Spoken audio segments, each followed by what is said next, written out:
How's it going, Andrew?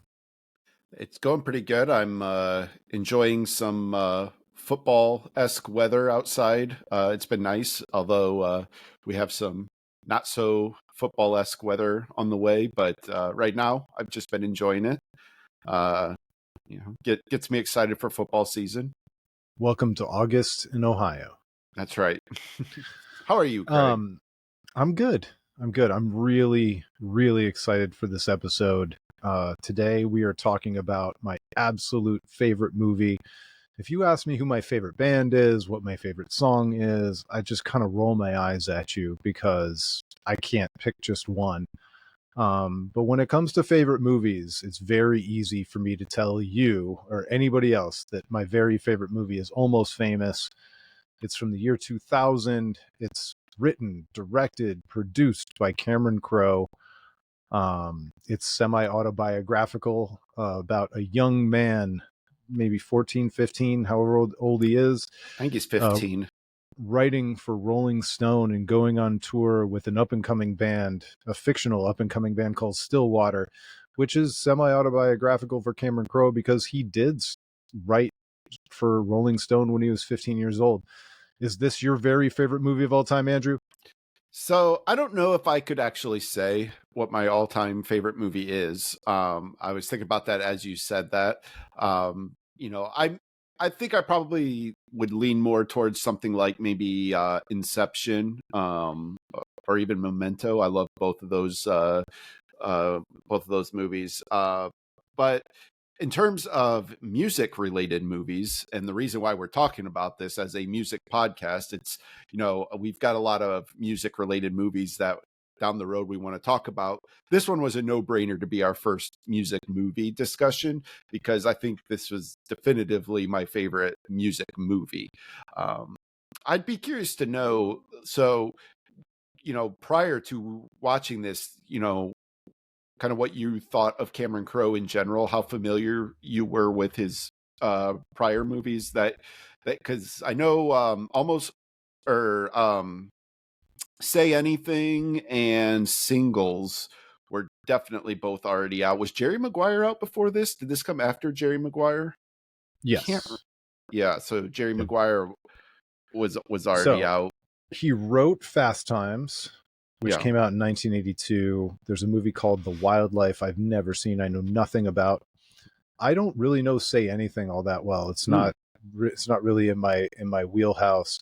Singles came out in 92. I definitely watched that, although I think a lot of I was 13 and I think a lot of that stuff went over my head. It didn't really Mm-hmm. connect with me other than the soundtrack. Jerry Maguire came out in 96 and man did I love that movie just as much as the rest of the nation loved that movie. Yeah. And then almost 4 years later, Almost Famous comes out in the year 2000. Yeah. So I loved Say Anything before I even knew who Cameron Crowe was. I always just really loved this. I don't know why, even though I too saw it when I was too young to really even understand it fully. Um, I certainly remember. I certainly think of that movie fondly. Although I will admit, it's actually been quite a while now since I've seen that. Me too. Singles, though, obviously, as somebody who grew up listening to '90s Seattle music, of course, I was at some point going to see Singles, and I had it on VHS. I have it on DVD. I actually bought the on Amazon. I bought the streaming version, so I can always have it. It's that one is up there for me as one of my favorite movies. That's probably one we can talk about in a future episode because that itself is a music movie. But I certainly had picked up on the sort of the vibes and themes of Cameron Crowe's movies. And although he does touch on this in Almost Famous, the very nature of it being semi-autobiographical changes some of those dynamics. But as a music fan, I've loved the way music has been a part of all of his movies, and I mean, Jerry Maguire was great too. As a sports fan, I loved that movie. But so I saw Almost Famous. I don't know if I saw it the weekend it came out, but I definitely saw this in the theater. I was so stoked to um, see this movie, and it definitely lived up to my expectations.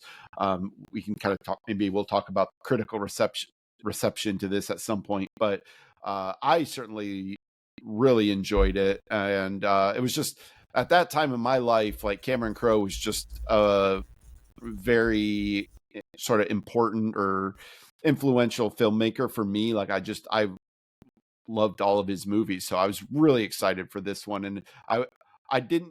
I would say I was almost just as a music fan, I was excited to see a movie about Rolling Stone and the band, this band, and all that. But I was really excited for it just as a Cameron Crowe fan. I was not. I didn't see it in the theater. I looked it up ahead of this episode. It came out on DVD in March of 2001.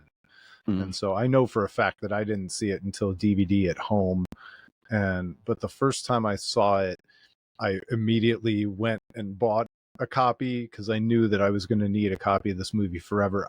I've also bought special editions of this movie with extra, not liner notes, with the talk tracks, the director's commentary. Yep. I've watched it with the director's commentary over the years. Of all the movies, I've probably, other than those kids movies like Pee-wee's Big Adventure that you watched a billion times, I've probably not seen any movie more than I've seen Almost Famous. Yeah. But what was it about? I mean, obviously you were excited before it came out, but after seeing it the first time, what do you think kind of the first enduring thing was that made you decide that it was going to be an important part of your movie fandom forever? So the most visceral thing that I reacted to in this movie was really, it was two things. One was Kate Hudson. I mean, we'll talk more about her performance in this and just how electric and magnetic she is in this movie. But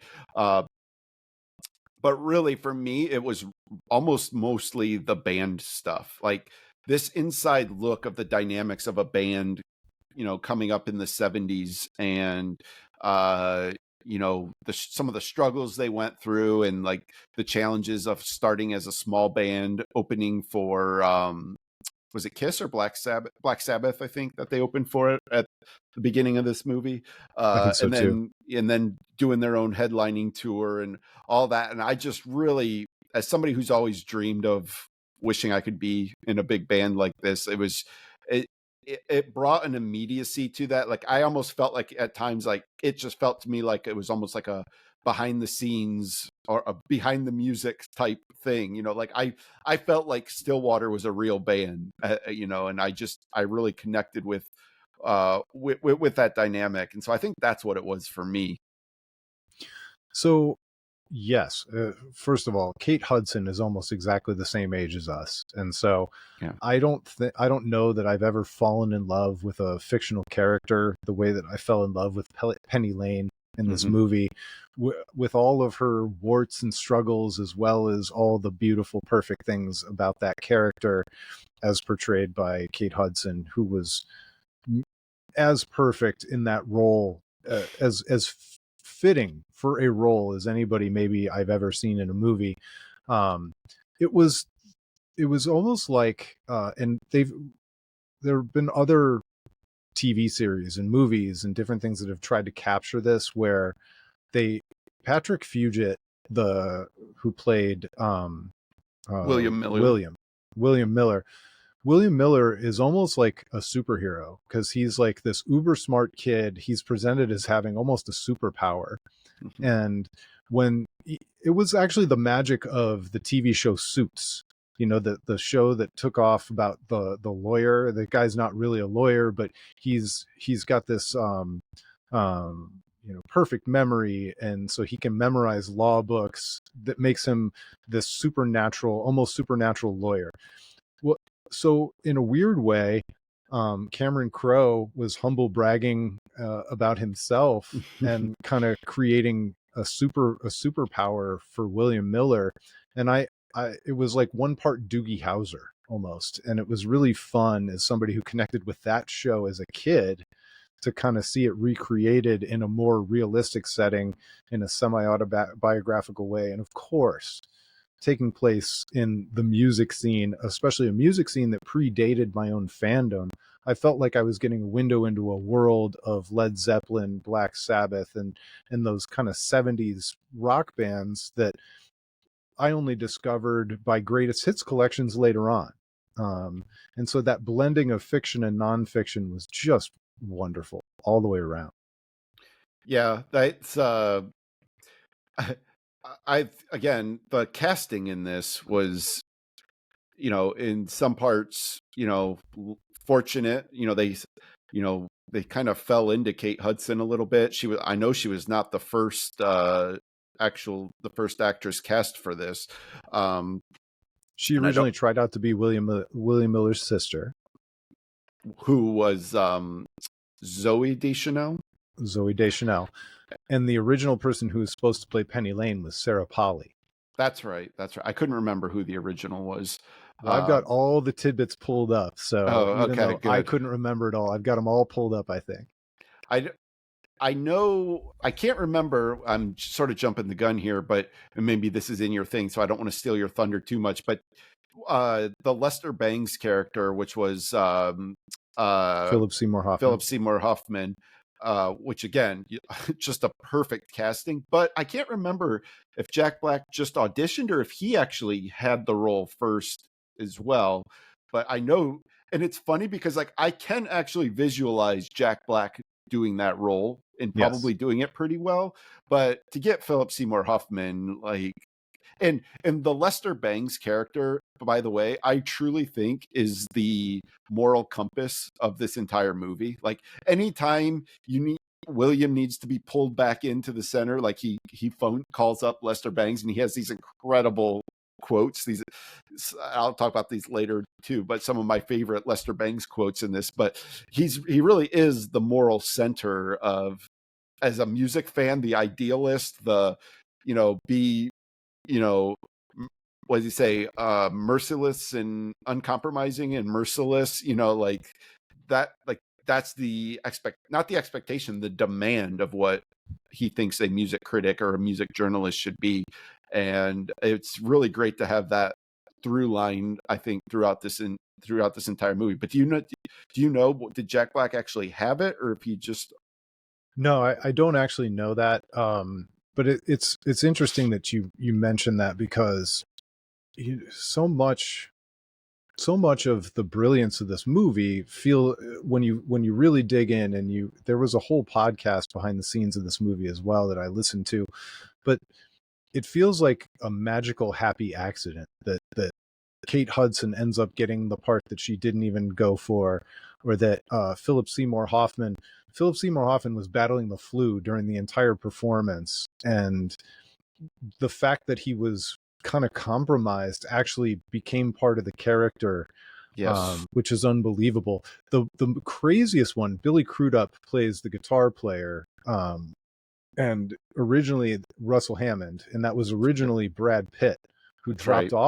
dropped off the movie, and Brad Pitt is one of the finest actors of our lifetime. The guy's awesome, right? But the gravity of that dude in that role changes the entire chemistry of the film, because now, where does Jason Lee as the lead singer, Jeff Beebe, where does he fit in alongside Brad Pitt? He looks like way more of a side player, when the whole dynamic of the fight amongst Stillwater was a fight for power between the lead guitar player and the singer, and who's the most important to the band, and who's getting the spotlight, and who's the star. And if that role is played by Brad Pitt, it might be slightly less believable to think that Jeff Beebe could ever have a claim to that, even as the lead singer. I And so I know I'm going uber specific right off the bat, but no, it's just all these happy accidents. I like I've often, like, many times when I've watched this movie, I've tried to like visualize what Brad Pitt as Russell would have been like. And I said, like, even though I know, like, physical attractiveness, especially in the 70s, was a huge part of, a lot of these successful rock bands. It's like, I almost think Brad Pitt's look, like, just to me, just wouldn't have quite been right.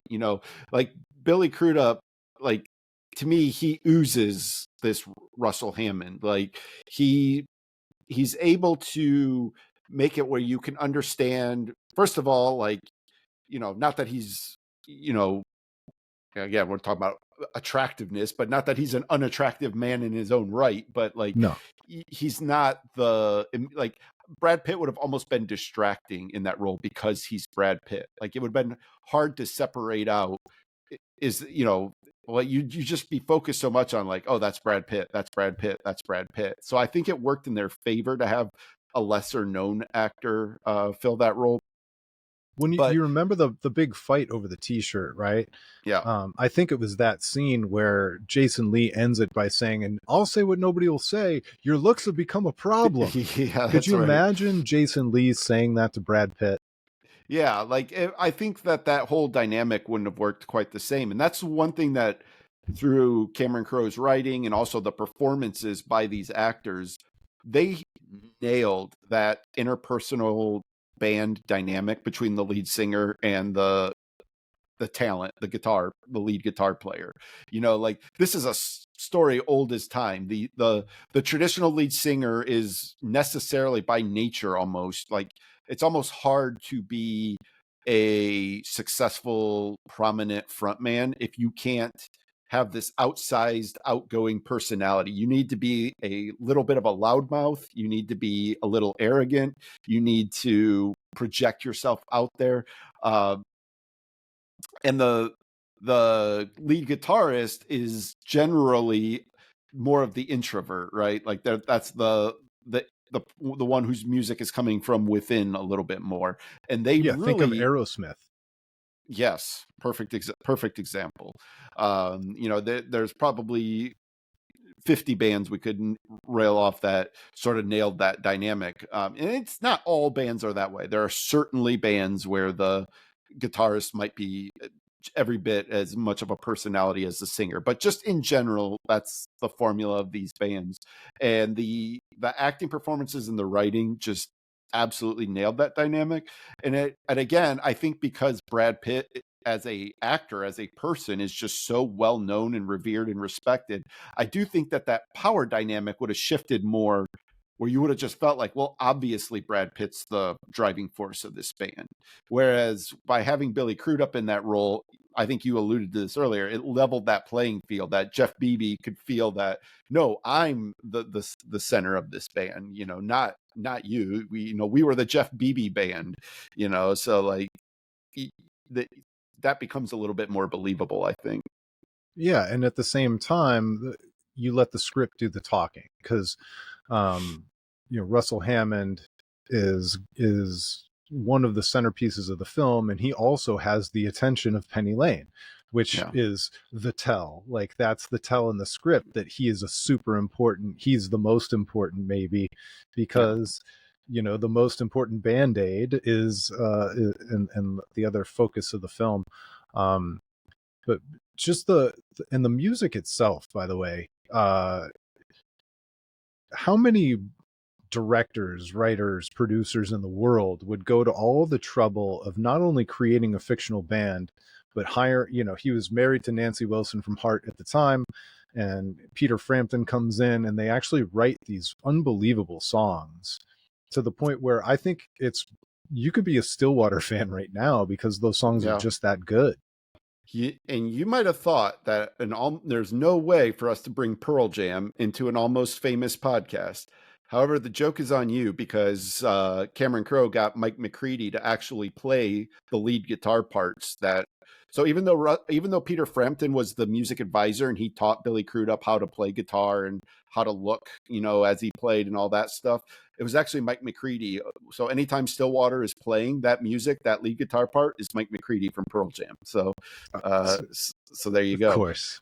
Pearl Jam in the Almost Famous episode. Yeah, but no, but I mean, you nailed it. Again, it sort of lends itself to sort of this authenticity of this, of this band. That again, that he's Cameron Crowe is so well respected and revered. I mean, he has such close ties to the music industry through what he did with Rolling Stone, and also yes, through his marriage, and so he was able to bring in some, big help in people who could sort of write these songs that sound authentically 70s. Like these Stillwater songs, they sound like 70s rock songs. And that's They do. not and not in a generic way either. Like they're like legit songs that you could like hear like, okay, I could see like I could see why people would have liked this song, like so. I think they absolutely nailed the music aspect of this. I think And the live scenes from concerts.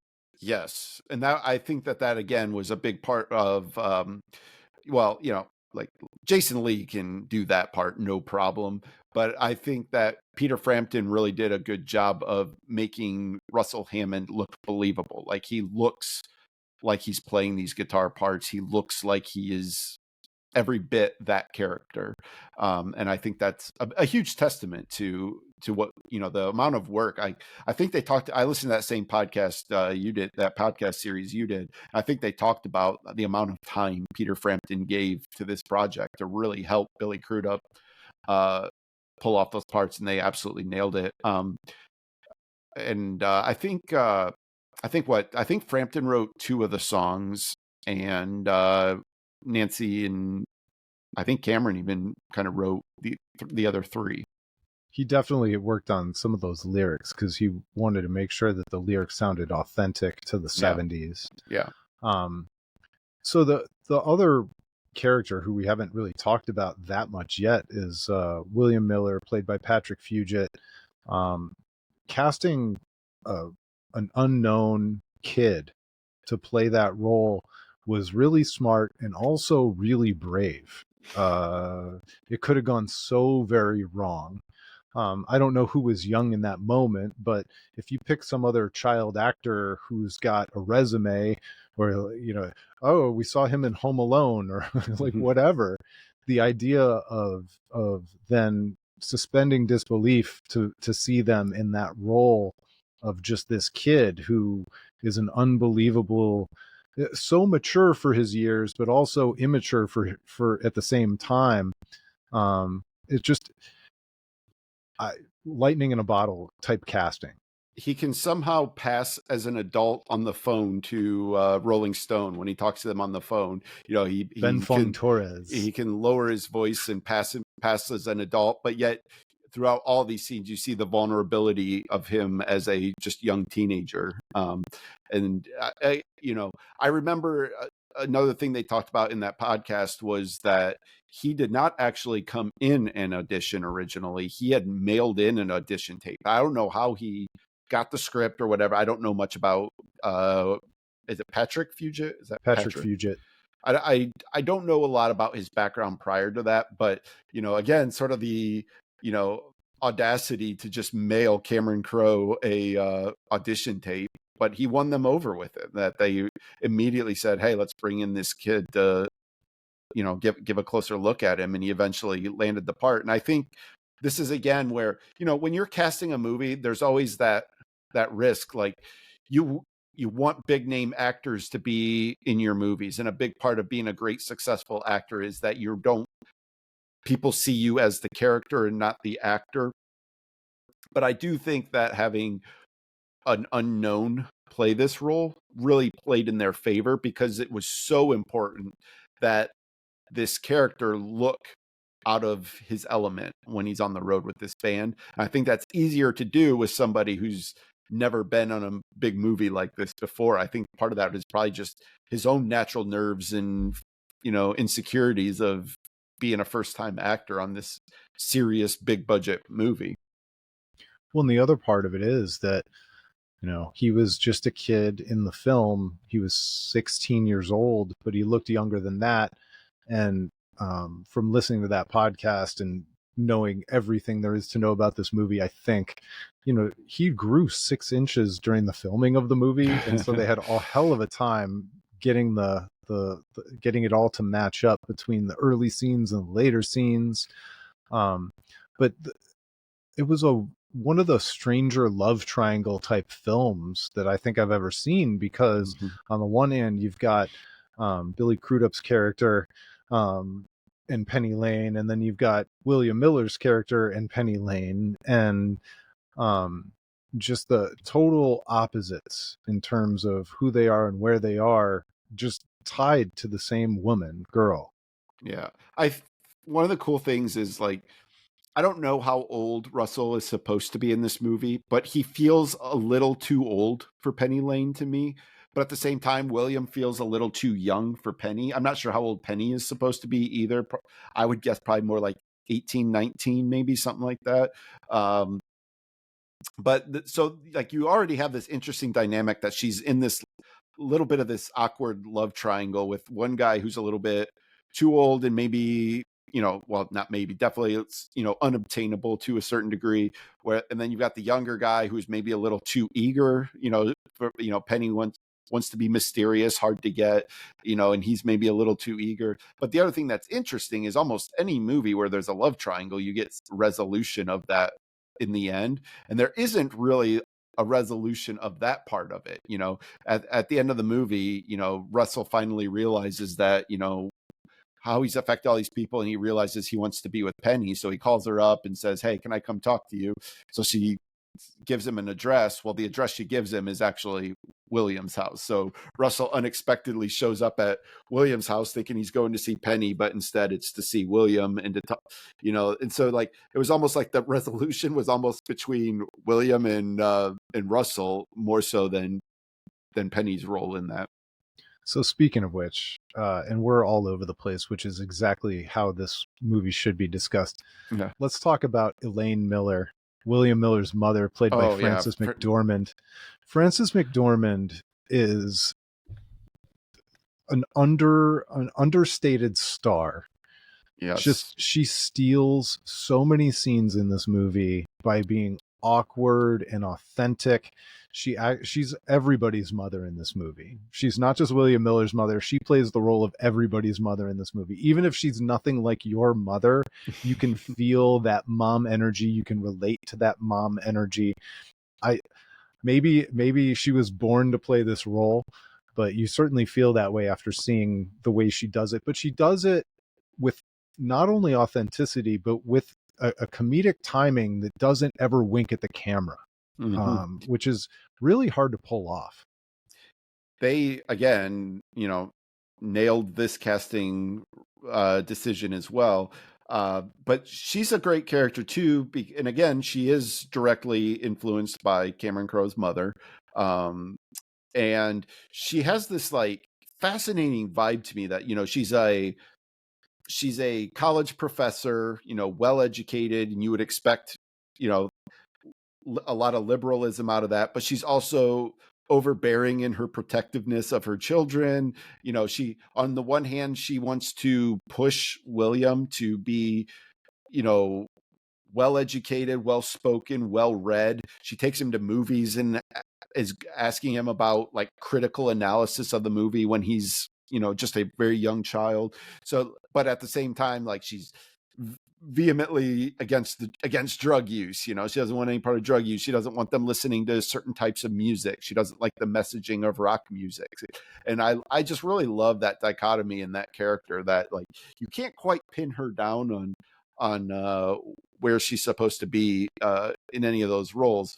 And then also just any scene when she talks to somebody on the phone and like freaks them out, like so many people talk to her, I think they're being all cool and like, "Oh, your son's awesome, we're taking good care of him," and she's just not buying any of it. And she just like has a way of cutting through and getting to the soul. Like I love this scene after she talks to Russell on the phone, like Russell's doing this thing like, "Oh yeah, and then like when she doesn't say anything, he kind of gets serious for a second. He goes, "No, really, you've got a good kid. We're taking good care of him." And she's like, "I know who you are." And and then she just like lays into him about about what she'll do to him if anything happens to William and all this and that. And then like I don't know however long later in that same day, the band is doing their pre-show huddle that they always do. They have a ritual where the band members all get in a circle and sing a song together.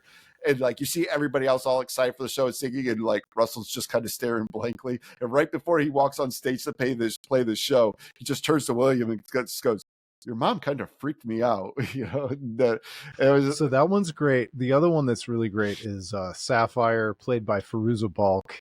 She's like, "Is this so-and-so with the pot?" And his mother goes, "No, this is not so-and-so with the pot."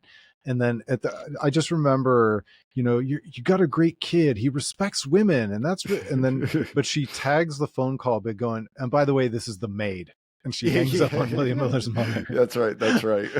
But just those scenes could have been just absolute throwaways, but they become these memorable moments that built Frances McDormand as a character who really wasn't physically there a lot of the time, and you feel her heartbreak when she goes to the high school graduation but William's not there, and just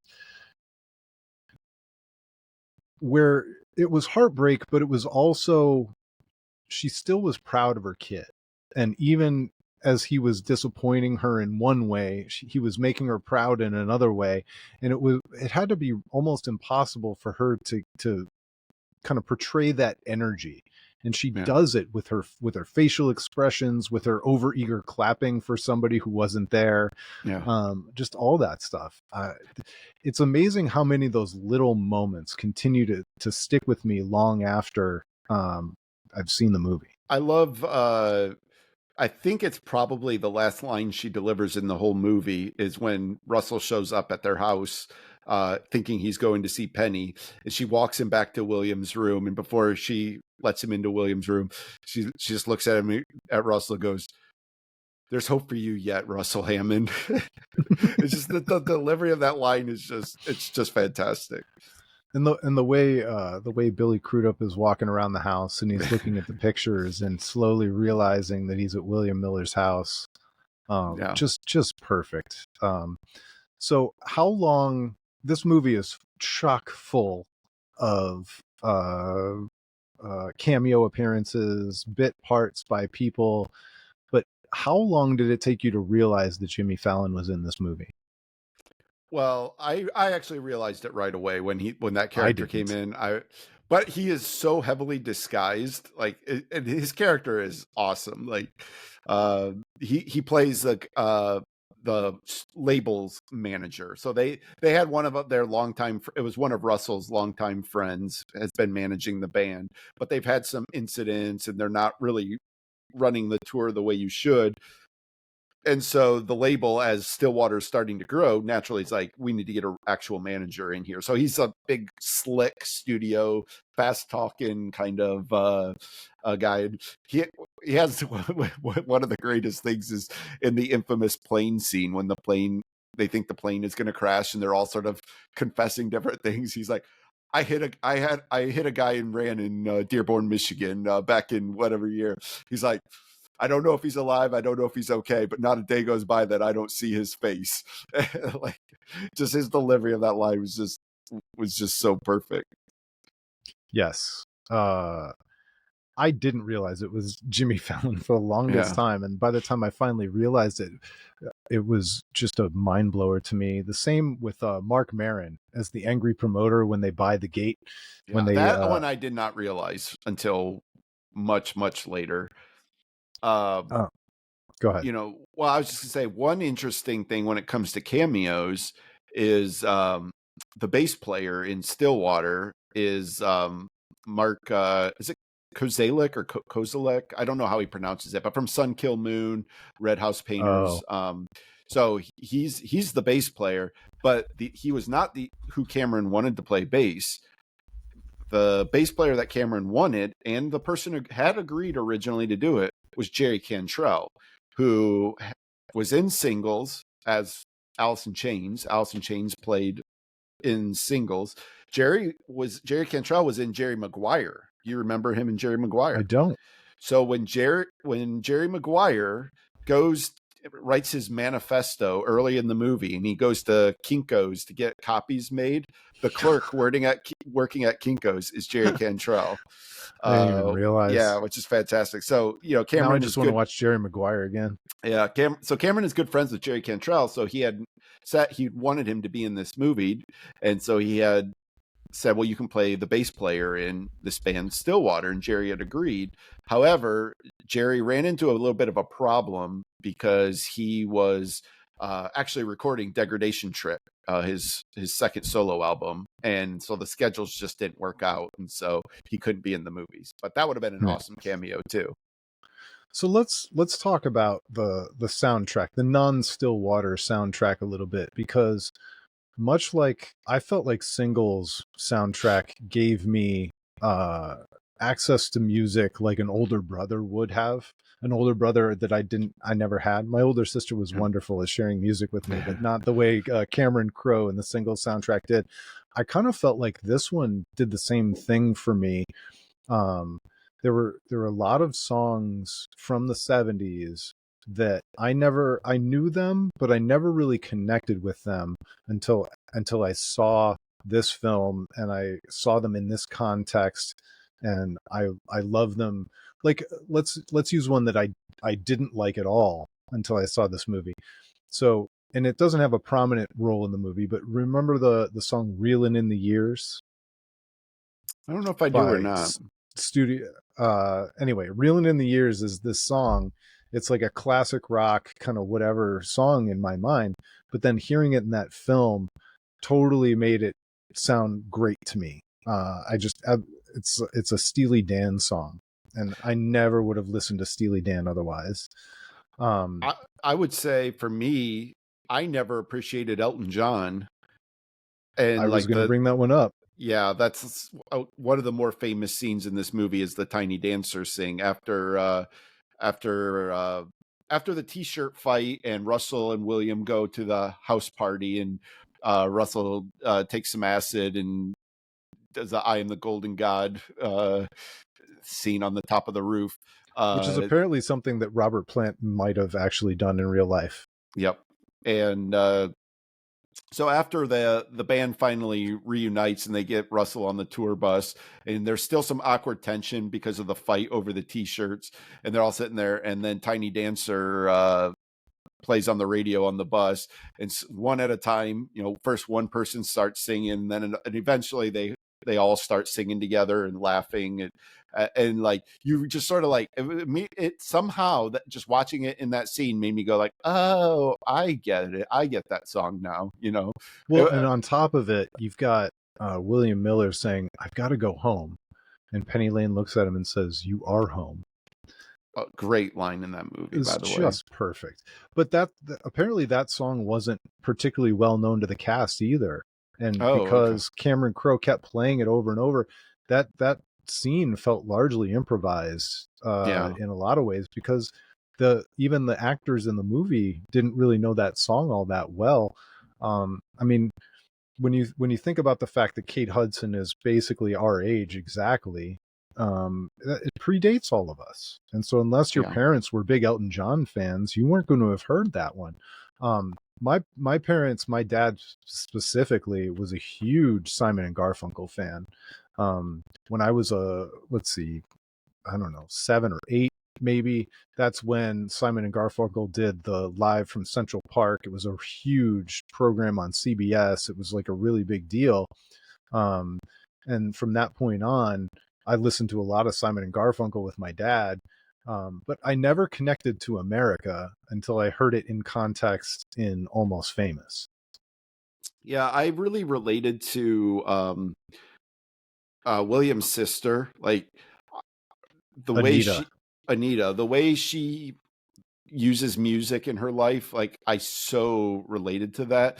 And there was, the scene when she's leaving, and she wants to play the Simon and Garfunkel song to explain why she's leaving. And her mom was like, I don't know why you need to make me listen to a rock song to understand why you're leaving or whatever. But I relate to that because there's so many things that happen in my life where I'm like, oh, this is the perfect song to explain that. Or I've done that before, where somebody's been in a certain mood or something's happened, and I'll send them a song and be like, hey, this song reminds me of this or that. And then also her wanting to pass that on to William is something I tried so hard to do with my brother, my younger brother. Like I used to make him, like, against his will, sit in my room, and I would play songs for him and be like, don't you hear how great? Now, unfortunately, I don't think he appreciated it. My brother didn't take to it the way William does, but even in terms of like the concept of like, like she's like, listen to the Who, with the lights off, it'll change your life. Like that's sort of how I feel about a lot of music and the way I listen to music. So I so related to her in terms of that. Um, I was going to say too, when it comes to the soundtrack, uh, I think one of the biggest things about it was, and one of the biggest surprises, is that Cameron Crowe got Led Zeppelin to allow him to play their music. They famously have not licensed their music to be used in a lot.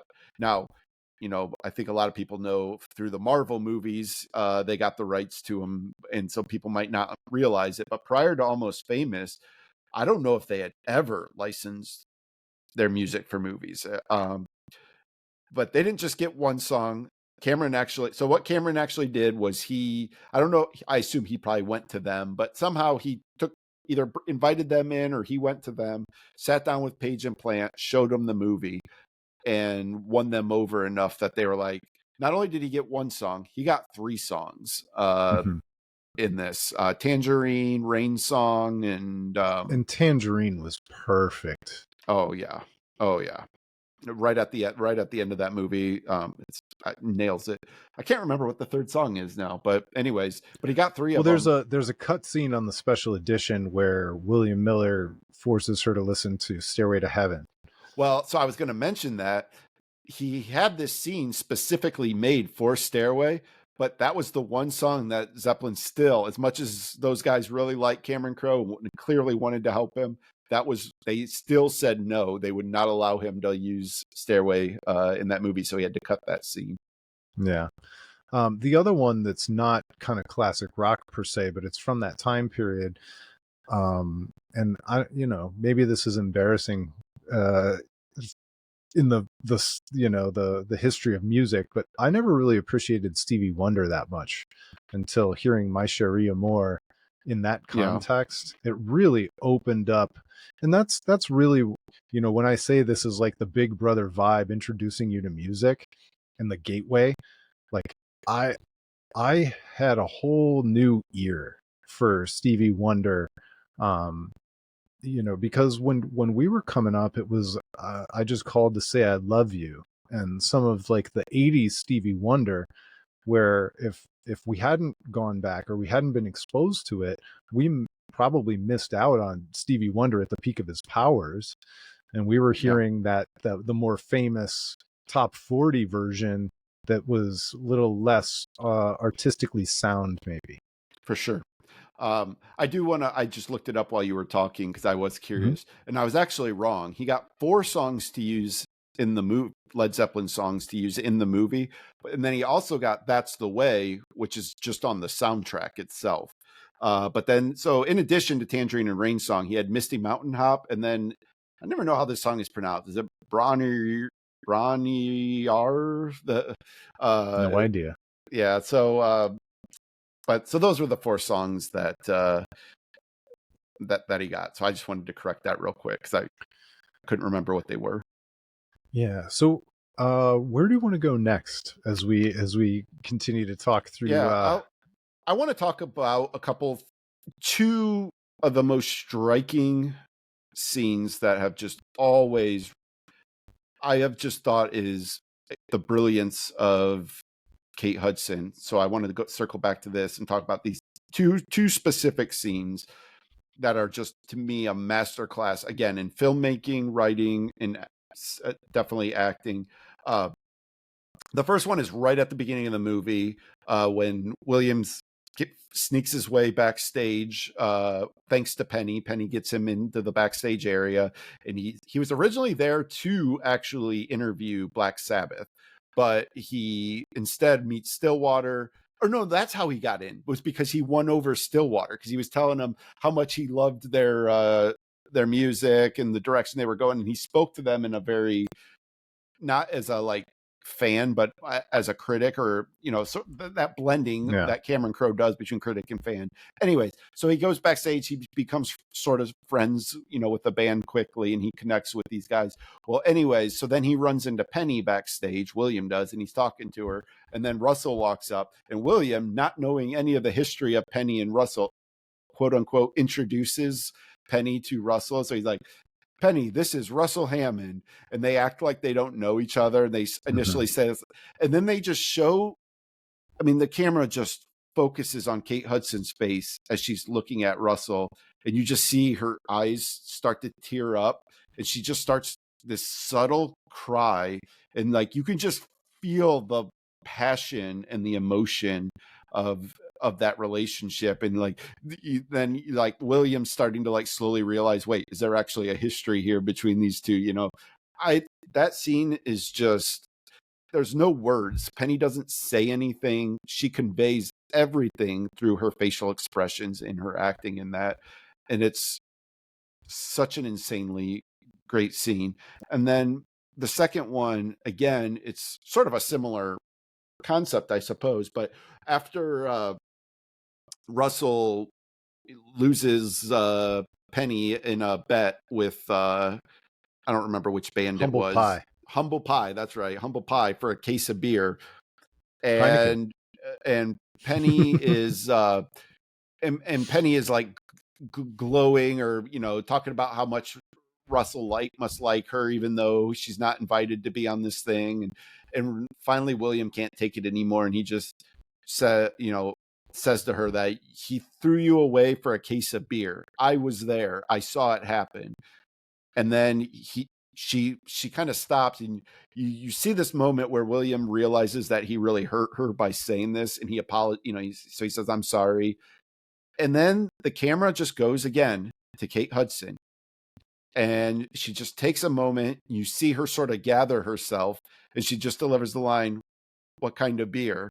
And rather than the camera, I think so many filmmakers would have put the camera on William at that point to see his reaction, to see him kind of laugh about it. But the camera doesn't move. It's just fixated on Hudson. And that joke just hangs in the air for what feels like 15 seconds. It's probably just 3 seconds.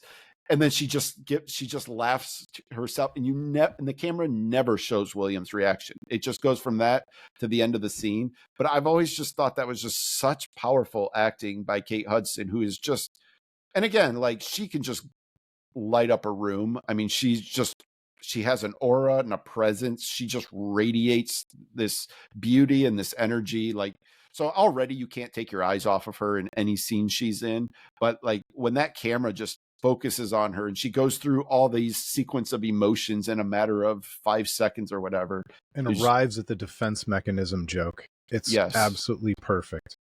It's so good. So I really wanted to just specifically point out those two scenes. So the other ones that come to mind that were kind of dangerous, right? Like when you're Cameron Crowe and you're writing the scene where they deflower William Miller, and you've got a supposedly 15, 16-year-old kid being surrounded by groupies about to lose his virginity.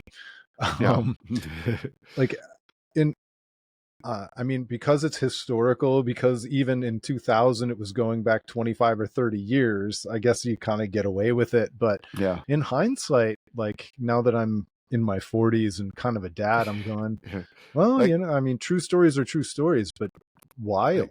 That's how wild does that scene seem today? That's statutory rape. I know.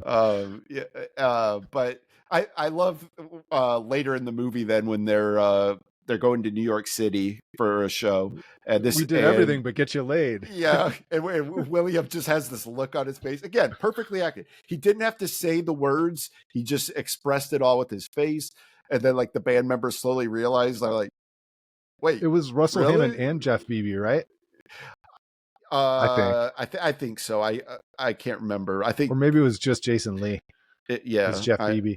No, anyway. Russell was definitely in it. But anyway, that's that part is phenomenal as well. So, not to go too meta or not to end on a down note, I've enjoyed some of Cameron Crowe's work after this. I loved We Bought a Zoo more than most people did. I also love that. I love that film. Is this movie just so great that you can't expect anybody to ever reach that peak ever again? Is this a one-time deal with this story? it does sort of feel like he put so much of himself into this movie, and it just became such a defining movie for him that I think it was hard to. 'Cause what is he? Vanilla Sky was after this, right? Which Yep. was okay. I didn't love that movie. Neither did I. Um, hey, again, you thought we weren't going to talk about Pearl Jam.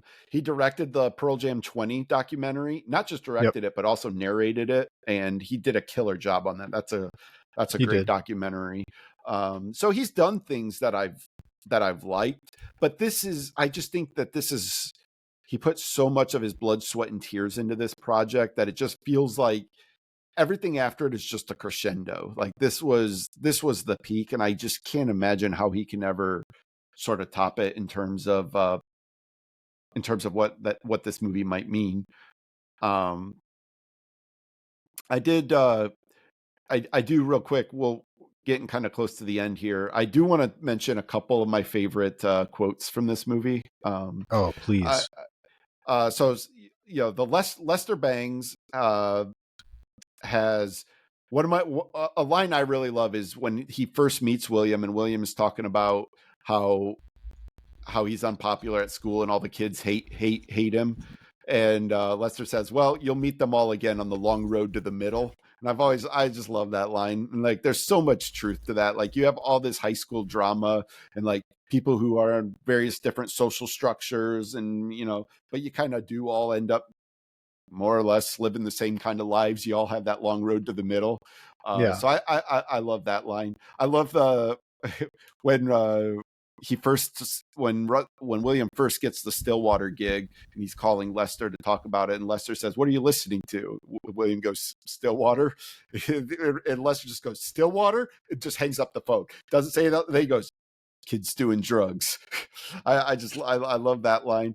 And then my absolute favorite of all of them is in the scene when William is really struggling to figure out how to put this piece together and how to write it for Rolling Stone, and he calls Lester for advice. And this is the uncool part scene, when he's telling like the problem is you became friends with the band, and he's telling him, that the problem is that he likes them too much, and he's like, they're cool. He's like, you're not cool. Like we're not, guys like us aren't cool. Let me do it because I have that one pulled up. Oh, okay. Yeah. That's because we're uncool, and while women will always be a problem for us, most of the great art in the world is about that very same problem. Good-looking people don't have any spine. Their art never lasts. They get the girls, but we're smarter. And then later on he says, I'm glad you were home. I'm always home. I'm uncool. Me too. The only true currency in this bankrupt world is what you share with someone else when you're uncool. And that last one was the quote I really wanted to focus on. I love that line. The only true currency in this bankrupt world is what you share with someone else when you are uncool. And for anybody who grew up outcast or, as a music fan who appreciates art, but is not an artist yourself, you can like so relate to the sentiment that they're going through there. So it's just so well done. And that's when he also follows up with, my advice to you, I know you think those guys are your friends. You want to be a true friend to them? Be honest and unmerciful. Honest and unmerciful. I love it. Yeah. And then the final quote I want to point out is it's not a Lester Bangs quote, but a Jeff Beebe quote. My favorite Jeff Beebe quote in this whole movie. So when they're you might be laughing because you might know where I'm going with this. When they're at first they're talking about like whether this is the t-shirt fight, and they're talking about whether they should have this fight with William in the room. And Russell says something like, oh, he's cool, he won't write any of this, or something like that. And then Jeff Beebe has the line, he says, look, I work as hard or harder than anyone on that stage. You know what I do? I connect. I get people off. I look for the one guy who isn't getting off, and I make him get off. And then he looks at William and goes, actually, that you can print. He's It's so so proud of himself for that line. I find the one person who's not getting off and I make him get off. He's like, that you can print. so and Jason, I one of the other reasons that I connected with this movie so much is because of Jason Lee. He went on later to become famous for his TV show. What was the TV show My called? name is Earl. My Name is Earl. But I was already a giant super fan of his because he was in Mallrats, and I was just a Yes. huge Kevin Smith guy. And so when I saw that Jason Lee was the lead singer in this movie, I just lit up. I was so excited to see him in this role because he's a former skateboarder, he's a comedic actor, um, and he apparently improvised a lot of the comedic scenes, a lot of the comedic timing, and just I think he ends up being kind of an underrated bit of this movie when they leave him behind and he's jogging towards the bus and he says, "I'm only the lead singer." But the sing-songy way that he delivers those lines and the timing and the pauses and just everything about the way you can believe that he's pretending to be the lead singer with all the gravity too, where he almost doesn't believe he's trying to be something maybe he isn't totally in reality, and Yeah. that striving as an actor to be that lead character kind of shines through in the fictional version of Jeff Beebe as well, which I love that. Yeah, no, that's really well said. And that's his character is important too, because there's a general heaviness that permeates this movie. Like Oh so yeah. many of these subjects are so heavy. And then like the Jeff Beebe character just has a way of bringing so much levity to balance that out. So you never feel at all weighed down. And like you're always happy when he's in any of these scenes. And that's like, yeah, like you said, a testament to Jason Lee and his comedic ability. And, you know, you can write words on paper that are funny, but like when you really have somebody that can deliver those lines in a way to make it even funnier, like, you know, even like I'm only the lead singer, like so many people could deliver that line in a way that's not that funny, but the way he delivers that line is just makes it so much funnier than the words on the paper. So Yeah. it's just another just great casting choice for this. Are there any last thoughts, any last things that you think we ought to talk about? Because Yeah. we were never going to be able to do a completist podcast on this movie. I hope that our discussion has brought back some joy and caused you maybe to go back and watch it again. But any last places we need to visit before we sign off? Yeah, I've two things I'll mention. One is well, first of all, I was going to say we certainly were not going to go scene by scene on this movie. I'm sure No. there's plenty of scenes we didn't talk about that are fantastic and awesome, and you know, plenty of you know, different actors and appearances. And we could have even talked about sort of the authenticity of seeing like this mixture of got people that were actual like real life characters, you know, uh and even Rainn Wilson. We didn't talk about Rainn Wilson. You know, he's got a cameo in this, but uh, you know, we kind of do it He's our what, own one way. of the staffers at Rolling Stone? Yeah, yep. And we really didn't even talk about the whole betrayal aspect of it, of him writing this piece and then Russell telling Rolling Stone fact checker that none of it was Right. true. But the the final two things I'll mention is the one is a disappointing thing. I have it up here. The movie made $47.4 million worldwide against a $60 million budget, and that's a bummer. That you know that this money or that this movie didn't make money. Um, but yet, like when you look at the reviews, Rotten Tomatoes 91%, Metacritic 90 out of 100. Um, you know, I think this is a beloved movie that somehow just didn't. I don't know if it was the marketing aspect or what, but somehow this movie just didn't draw people to the theaters to make money on the front end. I bet it killed at home video. I mean, that's when That's what I I would discovered think. it. Yeah. And this was back in the days when you sold DVDs too, so I'm sure Right. it sold Yeah. millions of DVD copies. Yeah. Like I owned this one on DVD, and I also own I bought a digital copy of this as Me well. too. Um, I actually bought it 3 times because I had the standard DVD, then I bought the special edition one, and then Oh, right. I bought the streaming version. Yeah, nice. Then the final thing is, if this does inspire you to either rewatch this movie or watch it for the first time, there's an Easter egg in this that I never noticed Oh, yes. until this last time I was watching it. I don't know how many times I've seen this movie. I literally couldn't count if I tried how many times I've watched this movie. And I never noticed it until a couple days ago. I was watching it in preparation for this podcast. And in this scene, it's when By the way, this made me so happy when you sent this to me because I'd never seen it either. Yeah.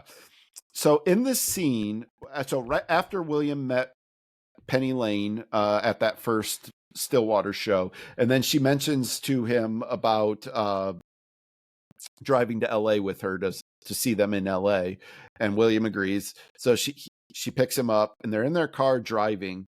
And as they're driving, there's a scene where suddenly you just see it flash across as a reflection on the windshield is the Dark Side of the Moon album cover, the prism with the light going into it, and it just flashes through. And it's such a subtle Easter egg. It's so perfect, and I never noticed it until this time. And I love that they put that in there. Just a nice little touch. Yeah, and by the way, that's not far from the only Easter egg. If you go searching for Almost Famous Easter eggs, watch it once, then search for the Easter eggs, watch it again, and you'll enjoy it very much. My only disappointment, by the way, and this is just speaks to me as a fan of things, I would love to buy Almost Famous t-shirt. You can't find any merch for this movie. I'm not like you. I'm not the person who ever has gotten any tattoos or has ever really thought about getting tattoos. But if I were to get one, and I were to get one based on a movie, it would absolutely have to be this one. I would probably get the silhouette of Penny Lane dancing in the when they're cleaning up. Yeah, that's a good one. That's probably what I would do. Yeah. One other thought that just popped in my head too. I'll end this on a pedantic note, but something that does actually bother me about this movie, and I don't know why. This shouldn't bother me, but so when Russell shows up at William's house at the end, and he realizes by seeing the picture that he's at William's house, and then William's mom says to Russell, "I think you owe him an apology." And Russell says, "You're right, I do." He never actually apologizes. When he goes in the room, he tells William that he called Rolling Stone and told him that, it was actually all true. So he did tell him that, but he never says, "I'm sorry." And I don't know why it bothers me, but every time I watch that movie, because he acknowledges that he owes him an apology, and so he should go in there and apologize to William, but he doesn't do it. But it does end. This is not the last spoken line in this movie, because the Penny buying the ticket to Morocco is actually the last spoken line. But the second to last spoken line, William's going to interview him. And so William asks him the question, "So Russell, what do you love about music?" And Russell just looks at him and says, "To begin with, everything." Everything. It's such a great line. Like absolutely, that as a music fan, what do I love about music? To begin with, everything. So yeah, and that's where we finish. Perfect. I think we did it. Thanks so much for listening, everybody. We hope you enjoyed this episode like a fraction, 10% as much as you enjoyed this movie. So we'll talk to you next time. It's been the Album of Record podcast.